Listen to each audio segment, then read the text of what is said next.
नमस्कार दोस्तों, स्वागत है आपका मेरे YouTube चैनल आर के भक्ति में। भक्तों, मैं आज आपको बृहस्पतिवार की व्रत कथा सुनाऊंगा, जिस कथा को करने से और सुनने मात्र से हमें मनवांछित फल की प्राप्ति होती है, विष्णु भगवान की हमें असीम कृपा प्राप्त होती है। तो आइए हम अपनी कथा को प्रारंभ करते हैं। जो भक्त हमारे चैनल पर नए आए हैं, वो हमारी वीडियो नए देख रहे हैं, वो हमारे चैनल को सब्सक्राइब कर लें, वीडियो को लाइक करें और कमेंट में ओम नमो भगवते वासुदेवाय अवश्य लिखें। तो आइए हम अपनी कथा को प्रारंभ करते हैं। बृहस्पतिवार का दिन भगवान विष्णु को समर्पित है। इस दिन विष्णु जी की पूजा करने से हमारी सभी मनोकामनाएं पूरी होती हैं। भारतवर्ष में एक प्रतापी और दानी राजा राज्य करता था। वह नित्य गरीबों और ब्राह्मणों की सहायता करता था। यह बात उसकी रानी को अच्छी नहीं लगती। वह ना ही गरीबों को दान देती, ना ही भगवान की पूजा करती, और राजा को भी दान देने से मना किया करती। एक दिन राजा शिकार खेलने वन को गए हुए थे, तो रानी महल में अकेली थी। उसी समय बृहस्पति देव साधु वेश में राजा के महल में भिक्षा के लिए गए और भिक्षा मांगी। रानी ने भिक्षा देने से इनकार किया और कहा, हे साधु महाराज, मैं तो दान पुण्य से तंग आ गई हूँ। मेरा पति सारा धन लुटाते रहते हैं। मेरी इच्छा है कि हमारा धन नष्ट हो जाए, फिर न रहेगा बांस, न बजेगी बांसुरी। साधु ने कहा, देवी तुम तो बड़ी विचित्र हो। धन संतान तो सभी चाहते हैं, पुत्र और लक्ष्मी तो पापी के घर भी होने चाहिए। यदि तुम्हारे पास अधिक धन है तो भूखों को भोजन दो, प्यासों के लिए प्याऊल बनवाओ, मुसाफिरों के लिए धर्मशाला खुलवाओ। जो निर्धन अपनी कुंवारी कन्याओं का विवाह नहीं कर सकते, उनका विवाह करा दो। ऐसे और कई काम हैं जिनके करने से तुम्हारा यश लोक परलोक में फैलेगा। परंतु रानी पर उपदेश का कोई प्रभाव न पड़ा। वह बोली, महाराज आप मुझे कुछ न समझाएं। मैं ऐसा धन नहीं चाहती जो हर जगह बांटती फिरूं। साधु ने उत्तर दिया, यदि तुम्हारी ऐसी इच्छा है तो तथास्तु। तुम ऐसा करना कि बृहस्पतिवार को घर लीपकर पीली मिट्टी से अपना सिर धोकर स्नान करना, भट्टी चढ़ाकर कपड़े धोना। ऐसा करने से आपका सारा धन नष्ट हो जाएगा। इतना कहकर वह साधु महाराज वहां से अलोप हो गए। साधु के अनुसार कई बातों को पूरा करते हुए रानी को केवल 3 बृहस्पतिवार ही बीते थे कि उसकी समस्त धन संपत्ति नष्ट हो गई। भोजन के लिए राजा का परिवार तरसने लगा।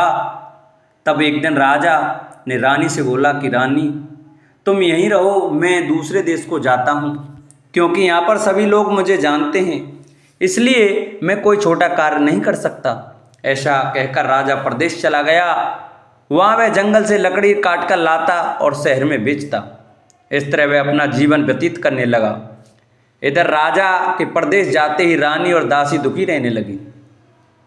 एक बार जब रानी और दासी को 7 दिन तक बिना भोजन के रहना पड़ा, तो रानी ने अपनी दासी से कहा, हे दासी, पास ही के नगर में मेरी बहन रहती है, वह बड़ी धनवान है, तू उसके पास जा और कुछ ले आ, ताकि थोड़ी बहुत गुजर बसर हो जाए। दासी रानी की बहन के पास गई। उस दिन गुरुवार था और रानी की बहन उस समय बृहस्पतिवार की व्रत कथा सुन रही थी।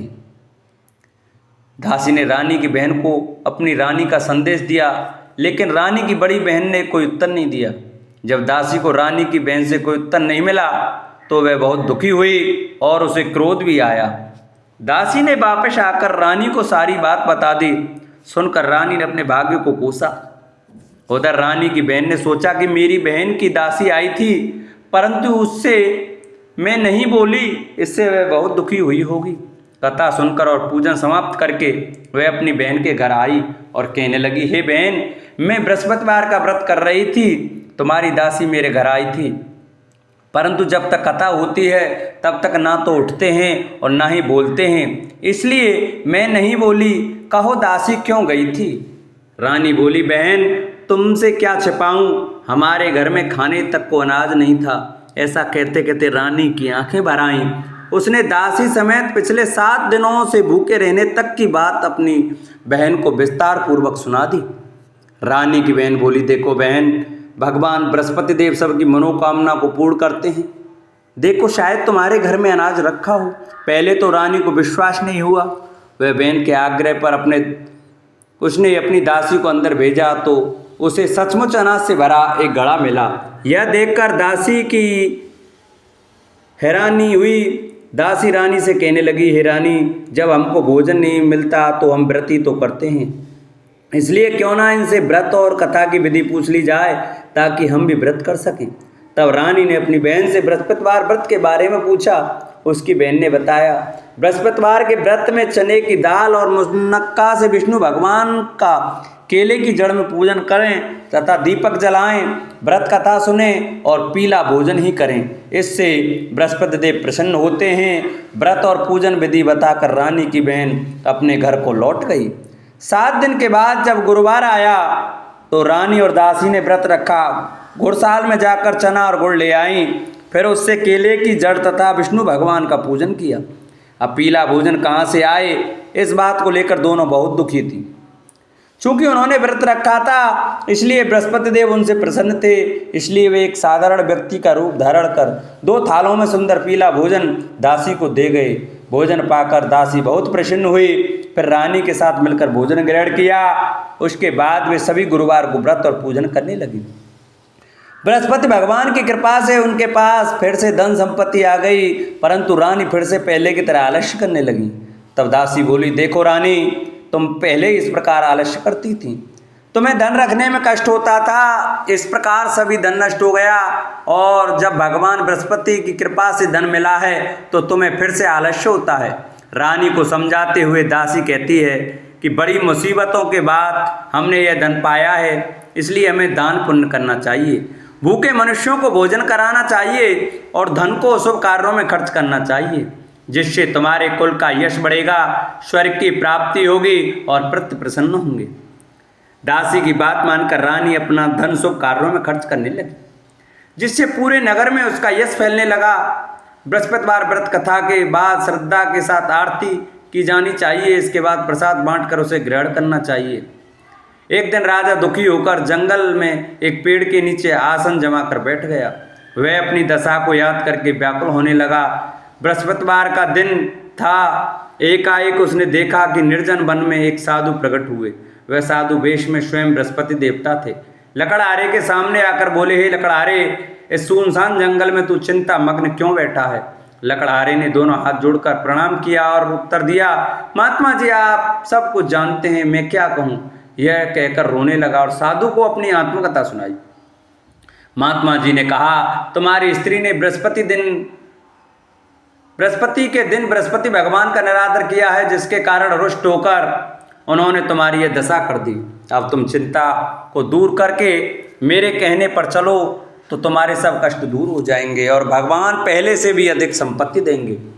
तुम बृहस्पति के दिन कथा किया करो, 2 पैसे के चने मुनक्का लाकर उसका प्रसाद बनाओ और शुद्ध जल से लोटे में शक्कर मिलाकर अमृत तैयार करो।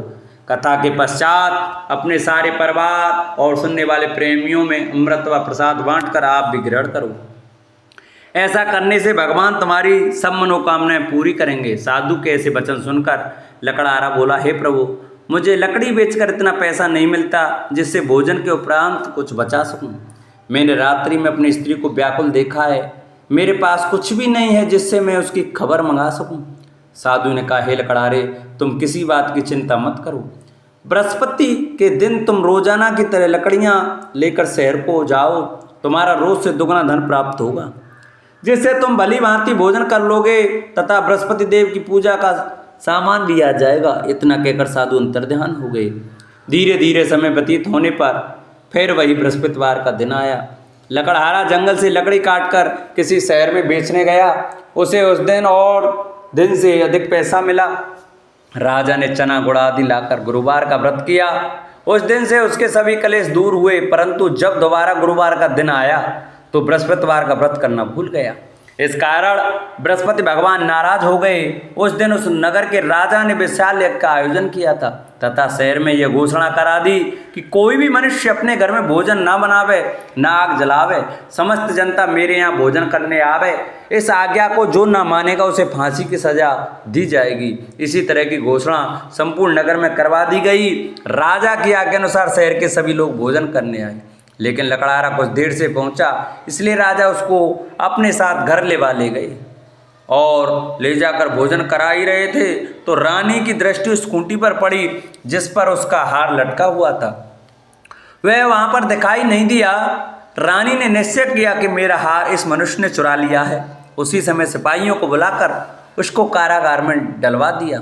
जब लकड़हारा कारागार में पड़ गया और बहुत दुखी होकर विचार करने लगा कि न जाने कौन से पूर्व जन्म के कर्म से मुझे यह दुख प्राप्त हुआ है, और उसी साधु को याद करने लगा जो कि जंगल में मिला था। उसी समय तत्काल बृहस्पति देव साधु के रूप में प्रकट हुए और उसकी दशा को देखकर कहने लगे, अरे मूर्ख, तूने बृहस्पति देव की कथा नहीं सुनी करी, इस कारण तुझे दुख प्राप्त हुआ है। अब चिंता मत कर, बृहस्पतिवार के दिन कारागार के दरवाजे पर 4 पैसे पड़े मिलेंगे, उनसे तू बृहस्पति देव की पूजा करना, तेरे सभी कष्ट दूर हो जाएंगे। बृहस्पति के दिन उसे 4 पैसे मिले। लकड़हारे ने कहा, कहीं उसी रात्रि को बृहस्पति देव ने उस नगर के राजा को स्वप्न में कहा, हे राजा, तुमने जिस आदमी को कारागार में बंद कर दिया है वह निर्दोष है, वह राजा है, उसे छोड़ देना। रानी का हार उसी कुंटी पर लटका है, अगर तू ऐसा नहीं करेगा तो मैं तेरे राज्य को नष्ट कर दूंगा।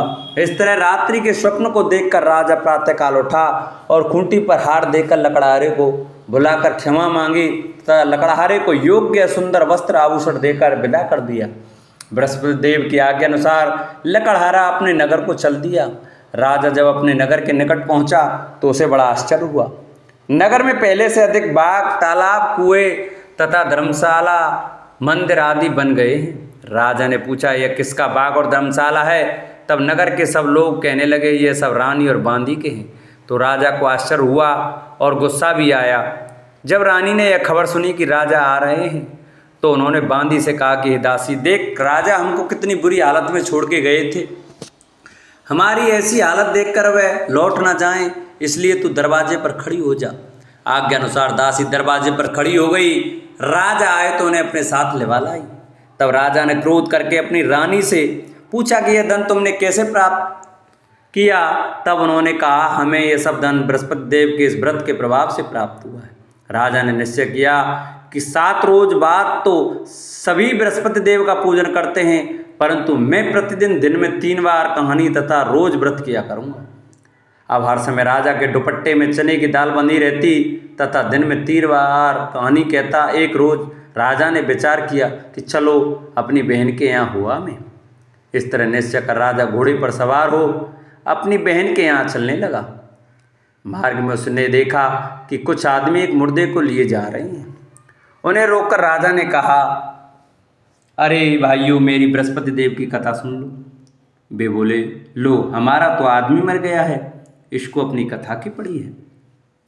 परंतु कुछ आदमी बोले, अच्छा कहो, हम तुम्हारी कथा भी सुनेंगे। राजा ने दाल निकाली और जब कथा आदि हुई कि मुर्दा हिलने लग गया, और जब कथा समाप्त हो गई तो राम राम कह के मनुष्य उठकर खड़ा हो गया।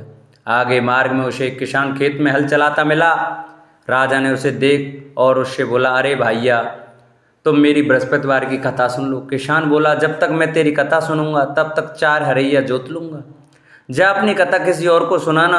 इस तरह राजा आगे चलने लगा। राजा के हटते ही बैल पछाड़ खाकर गिर गए तथा किसान के पेट में बड़ी जोर का दर्द होने लगा। उस समय उसकी माँ रोटी लेकर आई। उसने जब यह देखा तो अपने पुत्र से सब हाल पूछा और बेटे ने सभी हाल कह दिया। तो बुढ़िया दौड़ी दौड़ी उस घुड़सवार के पास गई और उससे बोली कि मैं तेरी कथा सुनूंगी, तू अपनी कथा मेरे खेत पर चलकर ही कहना। राजा ने बुढ़िया के खेत पर जाकर कथा कही, जिसके सुनते ही वे बैल उठ खड़े हुए तथा किसान के पेट का दर्द भी बंद हो गया। राजा अपनी बहन के घर पहुंचा। बहन ने भाई की खूब मेहमानी की। दूसरे रोज प्रातःकाल राजा जागा तो वह देखने लगा कि सब लोग भोजन कर रहे हैं। राजा ने अपनी बहन से कहा, ऐसा कोई मनुष्य है जिसने भोजन नहीं किया हो?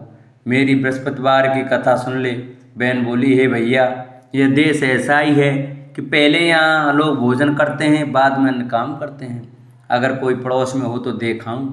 वह ऐसा कहकर देखने चली गई, परंतु उसे कोई व्यक्ति नहीं मिला जिसने भोजन ना किया हो। अतः वह एक कुम्हार के घर गई जिसका लड़का बीमार था। उसे मालूम हुआ कि उसके यहाँ 3 रोज से किसी ने भोजन नहीं किया है। रानी ने अपने भाई की कथा सुनने के लिए कुम्हार से कहा। वह तैयार हो गया। राजा ने जाकर बृहस्पतिवार की कथा कही, जिसको सुनकर उसका लड़का ठीक हो गया। अब तो राजा की प्रशंसा होने लगी। एक रोज राजा ने अपनी बहन से कहा कि हे बहन, हम अपने घर को जाएंगे, तुम भी तैयार हो जाओ। राजा की बहन ने अपनी सास से कहा। सास ने कहा, चली जा, परंतु अपने लड़के को मत ले जाना, क्योंकि तेरे भाई के कोई औलाद नहीं है। बहन ने अपने भैया से कहा, हे भैया, मैं तो चलूंगी, पर कोई बालक नहीं जाएगा। राजा बोला, जब कोई बालक नहीं चलेगा तब तुम भी क्या करोगी। बड़े दुखी मन से राजा अपने नगर को लौट आया। राजा ने अपनी रानी से कहा, वह निर्वंशी है, हमारा मुख देखने का धर्म नहीं है और कुछ भोजन आदि नहीं किया। रानी बोली, हे प्रभु, बृहस्पति देव ने हमें सब कुछ दिया है, वह हमें औलाद अवश्य देंगे। उसी रात को बृहस्पति देव ने राजा से स्वप्न में कहा, हे राजा, उठ, सभी सोच त्याग दे, तेरी रानी गर्भ से है। राजा की यह बात सुनकर बड़ी खुशी हुई। 9वें महीने में उसके गर्भ से एक सुंदर पुत्र पैदा हुआ। तब राजा बोला, हे रानी, स्त्री बिना भोजन के रह सकती है, पर बिना कहे नहीं रह सकती। जब मेरी बहन आवे तुम उनसे कुछ कहना मत। रानी ने सुनकर हाँ कर दिया। जब राजा की बहन ने यह शुभ समाचार सुना तो वह बहुत खुश हुई तथा बधाई लेकर अपने भाई के यहाँ आई। तभी रानी ने कहा, घोड़ा चढ़कर तो नहीं आई, गधा चढ़ी आई। राजा की बहन बोली, भाभी, मैं इस प्रकार न कहती तो तुम्हें औलाद कैसे मिलती। बृहस्पति देव ऐसे ही हैं, जैसी जिनकी मन में कामना है सभी को पूर्ण करते हैं। जो सद्भावना पूर्वक बृहस्पतिवार का व्रत करते हैं एवं कथा पढ़ता अथवा सुनता है, दूसरों को सुनाता है, बृहस्पति भगवान उनकी सभी मनोकामना पूरी करते हैं। भगवान बृहस्पति सदैव रक्षा करते हैं। संसार में जो मनुष्य सद्भावना से भगवान जी का पूजन व्रत सच्चे हृदय से करते हैं तो उनकी सभी मनोकामना पूर्ण करते हैं। जैसी सच्ची भावना से रानी और राजा ने उनकी कथा का गुणगान किया तो उनकी सभी इच्छाएं बृहस्पति देव जी ने पूरी की थीं। इसलिए पूर्ण कथा सुनने के बाद प्रसाद लेकर जाना चाहिए। हृदय से उसका मनन करते हुए जयकारा बोलना चाहिए। बोलो बृहस्पति देव भगवान की जय।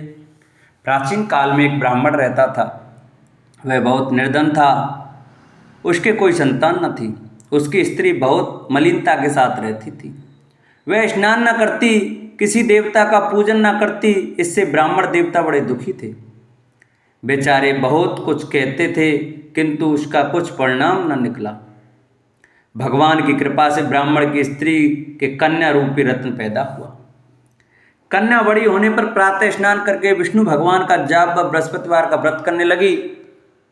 अपने पूजन पाठ को समाप्त करके विद्यालय जाती तो अपनी मुट्ठी में जौ भर के ले जाती और पाठशाला के मार्ग में डालती जाती। तब ये जौ स्वर्ण के हो जाते। लौटते समय उनको बीन कर घर ले आती। एक दिन वह बालिका सूप से सोने के जौ को फटक कर साफ कर रही थी कि उसके पिता ने देख लिया और कहा, हे बेटी, सोने के जौ के लिए सोने का सूप होना चाहिए। दूसरे दिन बृहस्पतिवार था। इस कन्या ने व्रत रखा और बृहस्पति देव से प्रार्थना करके कहा, मैंने आपकी पूजा सच्चे मन से की हो तो मेरे लिए सोने का सूप दे दो। बृहस्पति देव ने उसकी प्रार्थना स्वीकार कर ली। रोजाना की तरह वह कन्या जौ फैलाती हुई जाने लगी। जब लौटकर जौ बीन रही थी तो बृहस्पति देव की कृपा से सोने का सूप मिला। उसे वह घर ले आई और उसमें जौ साफ करने लगी, परंतु उसकी माँ का वही ढंग रहा। एक दिन की बात है कि वह कन्या सोने के सूप में जौ साफ कर रही थी। उस समय उस शहर का राजपुत्र वहाँ से होकर निकला। इस कन्या के रूप और कार्य को देखकर मोहित हो गया तथा अपने घर आकर भोजन तथा जल त्याग कर उदास होकर लेट गया। राजा को इस बात का पता लगा तो अपने प्रधानमंत्री के साथ उसके पास गए और बोले, हे बेटा, तुम्हें किस बात का कष्ट है? किसी ने अपमान किया है अथवा और कारण हो सो कहो, मैं वही कार्य करूँगा जिससे तुम्हें प्रसन्नता हो। अपने पिता की राजकुमार ने बातें सुनी तो वह बोला, मुझे आपकी कृपा से किसी बात का दुख नहीं है, किसी ने मेरा अपमान नहीं किया है, परंतु मैं उस लड़की से विवाह करना चाहता हूँ जो सोने के सूप में जौ साफ कर रही थी। यह सुनकर राजा आश्चर्य में पड़ गया और बोला, हे बेटा, इस तरह की कन्या का पता तुम ही लगाओ, मैं उसके साथ तेरा विवाह अवश्य ही करा दूंगा। राजकुमार ने उस लड़की के घर का पता बताया। तब मंत्री उस लड़की के घर गए और ब्राह्मण देवता को सभी हाल बतलाया। ब्राह्मण देवता राजकुमार के साथ अपनी कन्या का विवाह करने के लिए तैयार हो गए तथा विधि विधान के अनुसार कन्या का विवाह राजकुमार के साथ हो गया। कन्या के घर से जाते ही पहले की भांति उस ब्राह्मण देवता के घर में गरीबी का निवास हो गया। अब भोजन के लिए भी अन्न बड़ी मुश्किल से मिलता था। एक दिन दुखी होकर ब्राह्मण देवता अपनी पुत्री के पास गए। बेटी ने पिता की दुखी अवस्था को देखा और अपनी माँ का हाल पूछा। तब ब्राह्मण ने सभी हाल कहा। कन्या ने बहुत सा धन देकर अपने पिता को विदा कर दिया। इस तरह ब्राह्मण का कुछ समय सुखपूर्वक व्यतीत हुआ। कुछ दिन बाद फिर वही हाल हो गया।